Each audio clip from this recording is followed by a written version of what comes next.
the Pixel 8 Pro. You have to pardon as I move my hand around and gesticulate wildly, and hopefully I'll not lean into the desk, and if you hear it crack, that's why. That's not my back, it's the desk. So I've been a Pixel user since the Pixel 2 XL, and I like the Pixel. It gave me, or at least afforded me, an opportunity to go from the iPhone outside the iPhone. And I'd used Android to that point and liked what was there design-wise, even back then, and thought there had to be something better than what Apple was providing us at the time with the release. I can't remember which version of iOS, but the iPhone 10 had just been released, and I was like, yeah, this isn't it, this is not it for me. Like, the notch I thought was just outrageously bad, and still believe that. I think the Dynamic Island is a much better compromise of hardware and software kind of coming together. That's the way it should have been all along. I understand the technology wasn't necessarily there at that point. Either way, my stomach turned when I thought I would have to go that route if I was sticking with iOS, and I'd already been tired of iOS. So I went to the Pixel 2, or the 2 XL, and was in love. The Pixel was a software story, kind of always has been a software story. And so I moved from a Pixel 2 XL to a 3 XL to a 4 XL. Did not get the 5, because the 5 was more of a lateral move. So I stuck with the 4 XL for like 2 years, and then it basically died one night. And then I ended up moving to Samsung. I ended up getting the Pixel 6, 7, and now I have the 8.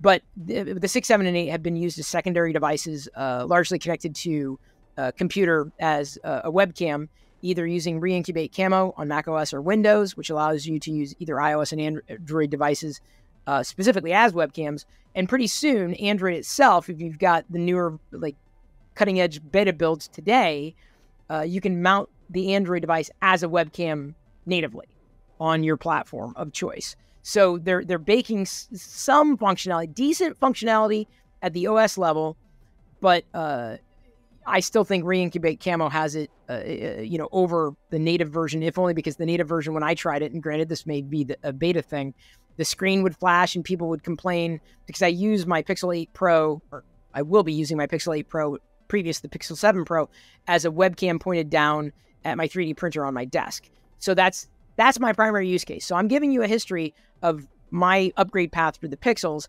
The reason why I did not really find myself liking recent generation of Pixels has nothing to do with the hardware. Nothing at all. And I know some people flip for the hardware, and man, I gotta tell you, it's an iconic design, the Pixel 8 Pro.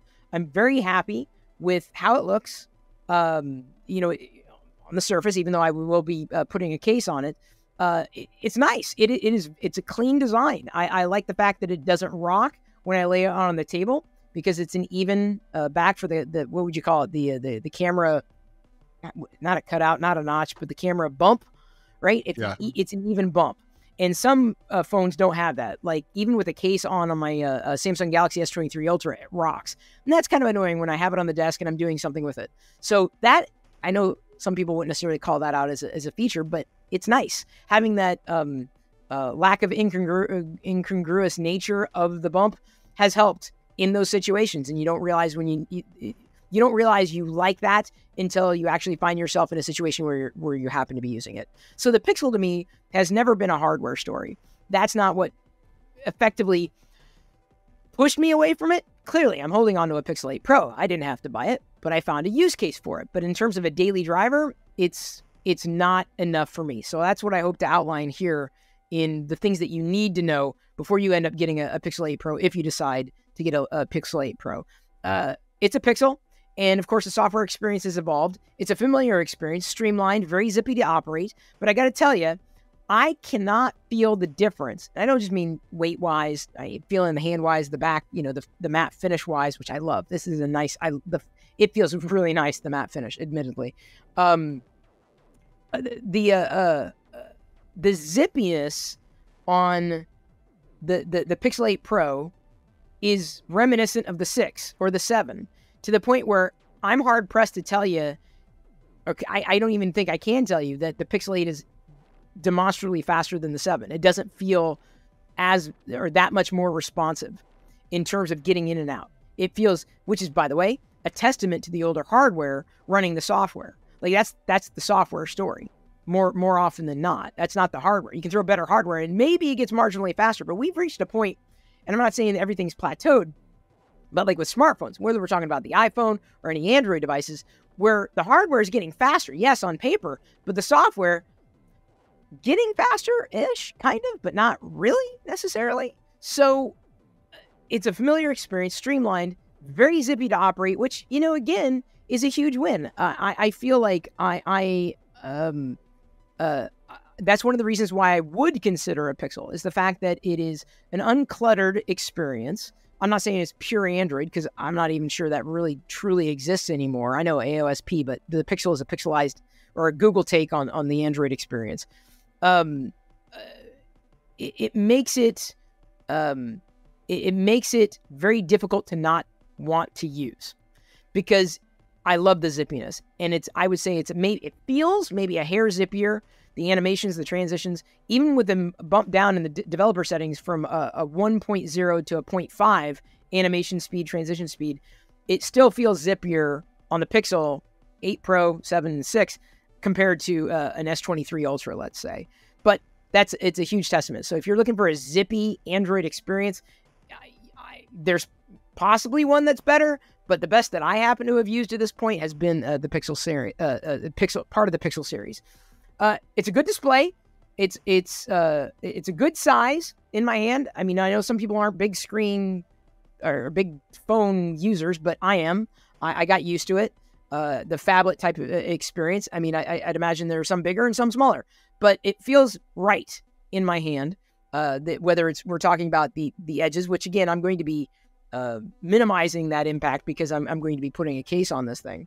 But the display itself, in terms of what you're looking at, the graphics, it's a bright display, or certainly bright enough. I have not had a chance to really operate in sunlight because I'm in Seattle, so there hasn't been a lot of sunlight lately. Works really well in the rain, though. But the one thing I'll say to counteract that is that the on-screen whites, because of the display that they're using, are almost too white. Specifically when we're talking about HDR in the photos, when you're taking a shot. And I don't want to get into the details on this because quite honestly, I'm not an HDR nor am I a photo expert. But suffice it to say, the photos themselves turn out very well by comparison to their contemporaries. But the screen, and this is an HDR thing, I'm not used to the HDR-ness of HDR screens. Like, it's just, the whites are just so, like, to the point where they're like almost like headache-inducing, blindingly white. And there's no way to attenuate that impact because you can choose from natural or vivid in the screen saturation or color settings, whatever the specific is in Android. I went through that. I'm on natural. I'm on just like, I just want something plain, simple, straightforward. I don't like the boosted colors. That's not it. The whites are very, very white, and I'm not sure I like that yet in a smartphone. And it could be that I just haven't gotten used to it, or I've just been accustomed to something else. But that was one thing that definitely jumped out at me. So I guess I'm very sensitive to too much white in not just a photo, but specifically on the screen. But, you know, coming back to the photos, the Pixel, one of the things that I loved about the Pixel early on, almost immediately, were the photos. Like, you could take a bad shot. It was very hard to get a bad shot. Like, there was very little, if any at all, motion blur, which made it a perfect phone or a camera phone specifically for moving objects like pets or kids or babies or what have you. And so I'm glad that they went that direction with it. The Pixel's kind of lost that flavor over time, the Pixel look to it, the uber contrasty look, but has kind of yielded to a better balance of photos. The photos that I've taken, for the most part, you just, blindly in comparing them against the Samsung Galaxy S23 Ultra as well as the iPhone 15 Pro Max, and posted these photos in social, certainly for all to see.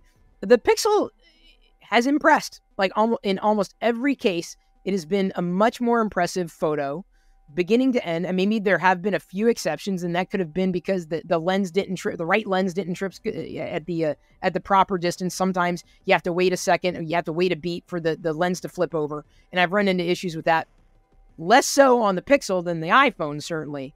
The iPhone's far more finicky as far as that goes.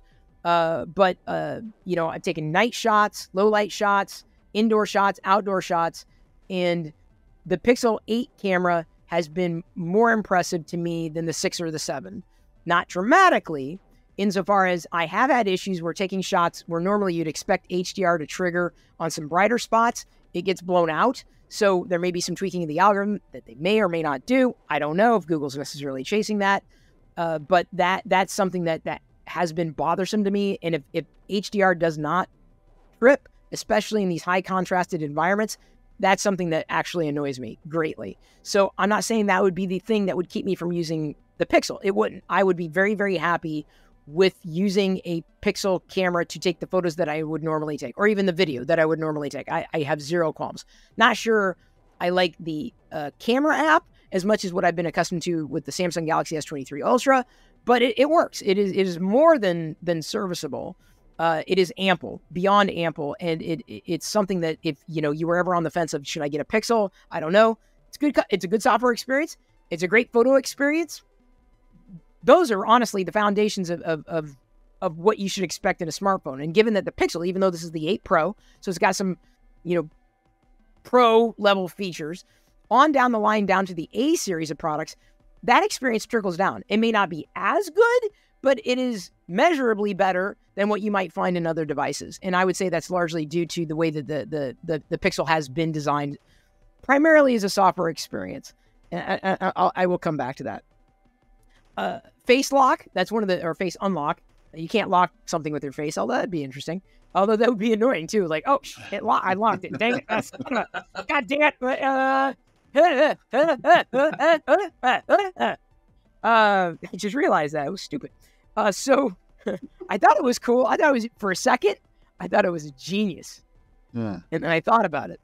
So, the face unlock has been very fast, and more importantly, it's secure. I guess it's a level 3 security. I know nothing about security levels, but basically now you can use it with banking apps and apps that would otherwise take your thumbprint for authentication.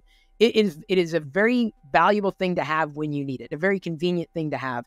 And given the choice between a thumbprint or a fingerprint scanner or face unlock, at this point, I'd probably tilt, as long as you've got the security level to be able to use all the apps, I would probably tilt more towards a face unlock, given that it is, if it happen to be secure on one device or another. But but I'm fine with having both options, honestly. It's nice to be able to have both options. But it's been very, very fast. And again, I can't say how secure. I'm sure some people have figured out how to cheat it with cardboard stand-ins. I don't have a lot of stored cardboard stand-ins of myself, so I'm not too worried about it. And I don't plan on using it in those situations where, someone would, hey, Chris, what? No, Dad, you unlocked my phone. Give it back. No, it just never happens around here, unfortunately. I want it to happen, but it's not. So I made mention of the Pixel 7 Pro, 6 Pro in recent devices in the Pixel line.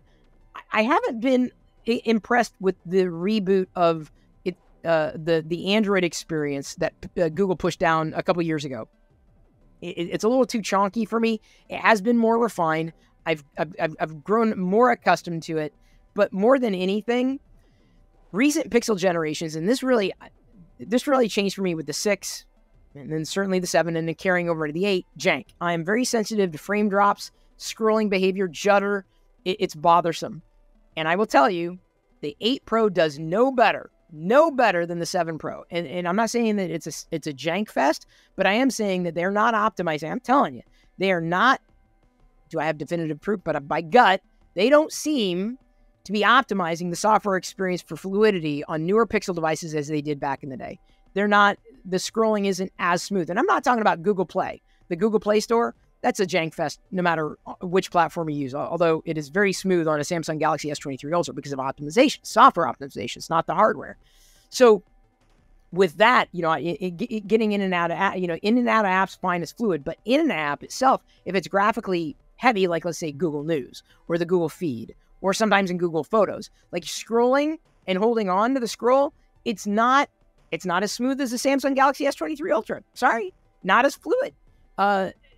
Frames seem to drop, and I have no other way of encapsulating what it is that my eyes see, other than, and not a frame skip, but a drop. Like you see, like it's fluid, but you see that it's not as smooth as it could be. You know when something's buttery smooth versus like some skip, right? But it's not a heavy skip to the point where it's annoying. It's just kind of scrolling jank that you get used to. The scrolling jank on Android is far more, if I can use this term, palatable to my eyes than the scrolling jank that I see on iOS. For some reason, the velocity of the scroll, it being different, makes all the difference in the world to me. I hate it no matter what, but that's another thing that would keep me from switching over or switching back to the Pixel, is specifically the scrolling or performance in scrolling, the jank that I see that I don't see in other devices that I use. So that's a huge one for me, beyond the software issues that I'm mostly resolved with.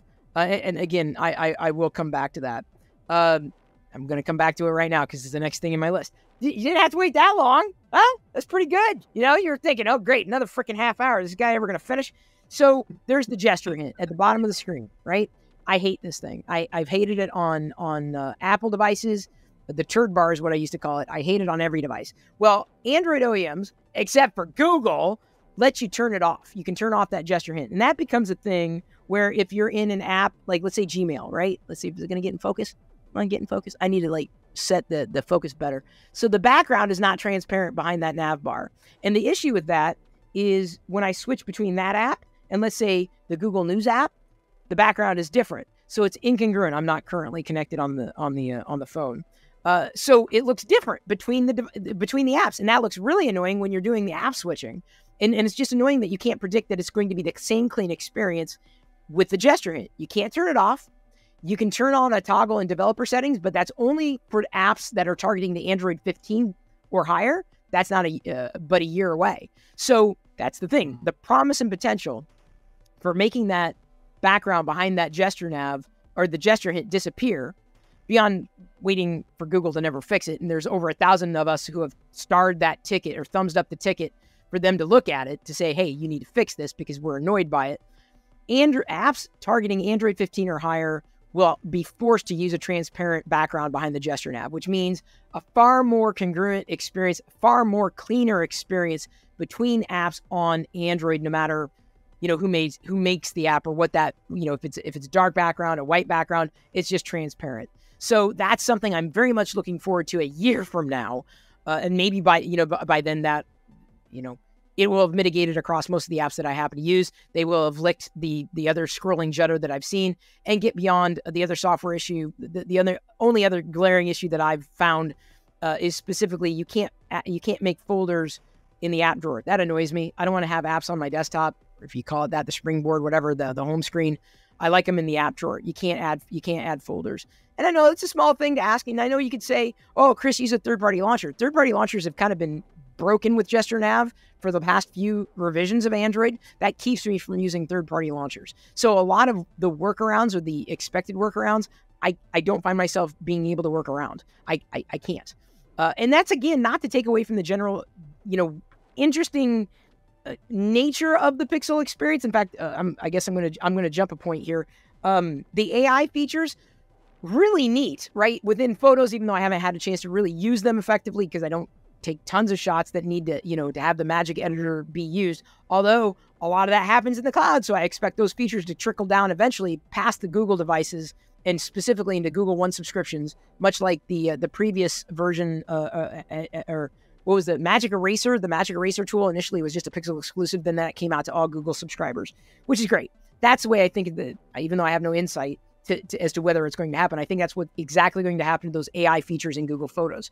Like you can go in to wallpaper and style, change, we should go some more wallpapers, AI wallpaper, and you can actually build, and sorry, that's so incredibly bright. There we go. You can actually build AI wallpapers. It's a bit limited because you can't like define exactly what you want. You have to tap the bubbles to say, I want this, of that, and this. So you can choose options. It's neat, but it's well within the realm of gimmickry. I think for the average user, it's great. For a power user, it's neat, but you're going to use another app altogether if that's something that you're interested in. So I feel like the AI features are gimmicky fun, but definitely not enough to convert me to go, oh, I got to have an AI wallpaper. Oh, I got to have this. I got to have that. I don't know if I'm there. It's not enough. It's not enough of a big win for me, given all those other cuts that I had previously mentioned. That's the thing you got to remember. Don't just focus on one feature. Focus on the general experience. Because you focus on that one feature, that may be the thing that drives you. But if you're annoyed by like 70 other things, is it really worth having that one feature? For me, it's not. So I try to take these devices in totality, not necessarily for one thing or another, and think, is this something that's practical? At the time that you need to use it, yes, it's very practical, but is it something that is worth driving a $800 to $1,000 decision? I'm not so sure I'm quite sold there. The battery life's been fine, maybe not as great as other contemporary devices. A lot of people have been complaining about the heat that comes from this, especially if they're doing gaming. I don't do a lot of that. The most I've been pushing this is taking video footage. So it's been warm, but certainly not, hot. Speaking of temperature, it's got a temperature sensor. Why? I don't think anybody can tell you. No one really knows whether or not maybe they want to get it cleared to be able to read the body temperature, to be able to take your temperature with your phone. That's kind of neat. I could see that working for other smartphones too, be able to take your temperature in your forehead. Makes sense. But not a selling point. Neat to have, not necessarily nice to have, and absolutely not a must have. Make sure I got everything on my list. And for the most part, I've been hitting all the points I wanted to make, and I'm sure there are other things to cover.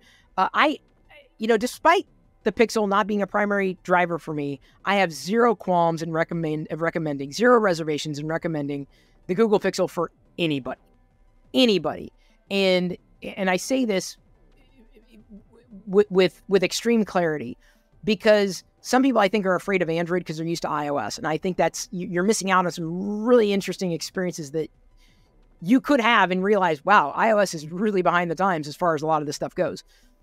They're great at just about any price, a Pixel, no matter the series, no matter the, which version you're getting, because of the software. And again, speaking to, you may be getting a faster device with a Pixel 8 Pro, but you're not, I feel, going to experience that much more of a speed bump unless you're jumping from like way 5 years ago versions of any random device. But I even from the Pixel 2 XL on up, I have had no problems recommending a Pixel device, none. And that recommendation stands despite me having issues with it. The software will improve over time, certainly. I've mentioned one of the improvements coming down the pike. Not soon enough for me to switch today. And hopefully by the time that does happen, the other issues that I might be complaining about will have also been resolved. So interesting too, it's got a 120 hertz refresh rate, which is a big deal for me. I can't go lower than that on a smartphone, but you can actually lock the refresh rate. Not that I've seen that much of a difference in developer settings on the Pixel. You can't do that on other Android devices, or at least I can't do that on the S23 Ultra. But I do have it locked. Not too worried about battery life, because it will drain the battery life if you have your screen locked at 120 hertz refresh rate. I feel like that, the biggest thing to top off the list, the things you need to know, I think you need to know that the Pixel is still a contender. I think a lot of people write the Pixel off because it's not a Samsung device or it isn't an iPhone. And Google's like that little engine that could. You need to know that the Pixel is a solid experience for the average consumer. Below average, absolutely. Above average, it depends on, what your interests, happen to be. But man, I'm telling you, once you've used it, you're like, oh, this is why people like the Pixel.